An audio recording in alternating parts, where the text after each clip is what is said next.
दोस्तों नमस्कार। महाराष्ट्र सरकार में मंत्री नवाब मलिक के खिलाफ में चले कानूनी हंटर के बाद में जो ईडी ने कड़े तरीके से उनसे पूछताछ का सिलसिला शुरू किया है, उससे नवाब मलिक के पसीने छूट रहे हैं। आपने देखा होगा कि जब ईडी के दफ्तर से बाहर निकले थे नवाब मलिक कोर्ट में पेश होने के लिए, तो मीडिया के सामने ऐसे उछल करके मुट्ठी बांध करके इशारा कर रहे थे जैसे वो बहुत ही बड़ी जंग पर जा रहे हों, जैसे कि ईडी और मोदी सरकार को हिला करके रख देंगे।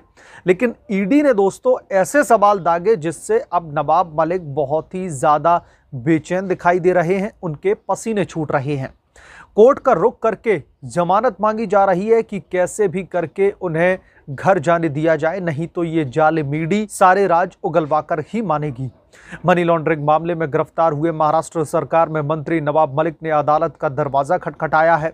उन्होंने मामले को रद्द करने के लिए बॉम्बे हाईकोर्ट में याचिका दायर की है।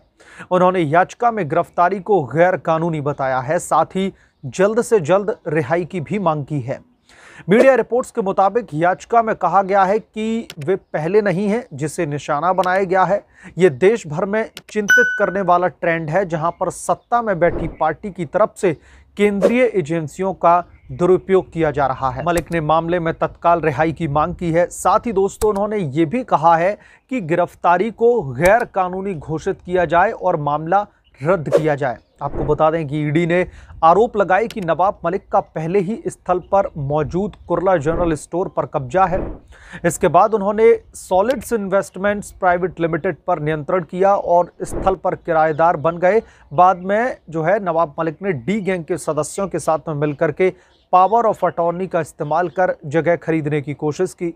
प्लम्बर का कहना है कि उन्होंने केवल अतिक्रमण हटाने के लिए पीओए का इस्तेमाल किया था, यानी कि पावर ऑफ अटॉर्नी का इस्तेमाल किया था और बिक्री के लिए नहीं। तो सीधे तौर पर दोस्तों जो ईडी की तरफ से जो कानूनी हंटर चला है, जो लगातार इन्फोर्समेंट डायरेक्टोरेट इंटेरोगेट कर रही है, नवाब मलिक के ऊपर एक के बाद एक कार्रवाई की जा रही, चाहे फिर वो उनको 200 करोड़ का प्लॉट हो या फिर उनके बेटे के ऊपर कार्रवाई हो, जो समन भेजा गया है फराज मलिक को, तो उसे लेकर के अब नवाब मलिक दोस्तों बहुत ही ज़्यादा बेचैन दिखाई दे रहे हैं और उन्होंने अब कोर्ट का रुख किया है। बॉम्बे हाईकोर्ट में याचिका डाली है कि भाई उन्हें बाइज्जत बरी कर दिया जाए, उन्हें उनकी जो गिरफ्तारी है उसको गैर कानूनी घोषित कर दिया जाए। जो केंद्र की मोदी सरकार है वो लगातार जांच एजेंसियों का इस्तेमाल कर रही है विपक्षी दलों के नेताओं को डराने के लिए, धमकाने के लिए। तो सीधे तौर पर दोस्तों नवाब मलिक बहुत ही ज़्यादा डरे हुए, सहमे हुए और बौखलाए हुए दिखाई दे रहे हैं। इसलिए अब उनकी तरफ से हथकंडे अपनाए जाने लगे हैं कि किसी भी तरीके से वो ईडी के चंगुल से बाहर आ जाएं, किसी भी तरीके से वो घर पर पहुंच जाएं और इस गिरफ्तारी को गैर कानूनी घोषित करके मामला रफा दफा कर दिया जाए। तो इसे लेकर के कोर्ट क्या अपना फैसला सुनाता है, ये भी देखने वाली बात है। मैं जाहिर तौर पर कह सकता हूं कि जो ये पिटीशन दरअसल दायर की गई है नवाब मलिक की तरफ से रिहाई की और इस गिरफ्तारी को गैर कानूनी घोषित करने की, वो सीधे तौर पर रद्द होने वाली है, क्योंकि कोर्ट खुद कह चुका है कि प्रथम दृष्टया जो चीज़ें निकलकर सामने आ रही हैं वो सीधे तौर पर इस बात की तरफ इशारा करती हैं कि नवाब मलिक दोषी हैं। तो ऐसे में कोर्ट इस जो पिटीशन बेबुनियाद, उसकी बुनियाद ही कुछ भी नहीं है जिसके आधार पर कहा जा रहा है कि गिरफ्तारी को गैर कानूनी घोषित कर दिया जाए, मामला रफा दफा कर दिया जाए, तो जाहिर तौर पर यह पिटीशन खारिज होगी। लेकिन कोर्ट का फैसला क्या निकलकर सामने आएगा, जो भी आएगा मैं तुरंत आपके बीच में लेकर हाजिर हूँगा।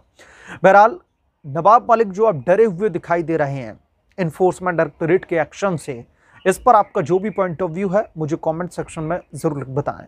जल्द मिलूंगा किसी दूसरे अपडेट के साथ में, तब तक के लिए धन्यवाद। अगर आप लोग चैनल पर नए हैं तो मैं आपसे गुजारिश करता हूं कि प्लीज़ चैनल को सब्सक्राइब कर लें और साइड बने बेल आइकन को ज़रूर प्रेस करें, ताकि जब भी मैं कोई नया अपडेट लेकर आऊं, कोई नया वीडियो रिलीज़ करूं, तो इस बात की जानकारी आपको खुद ब खुद लग जाए।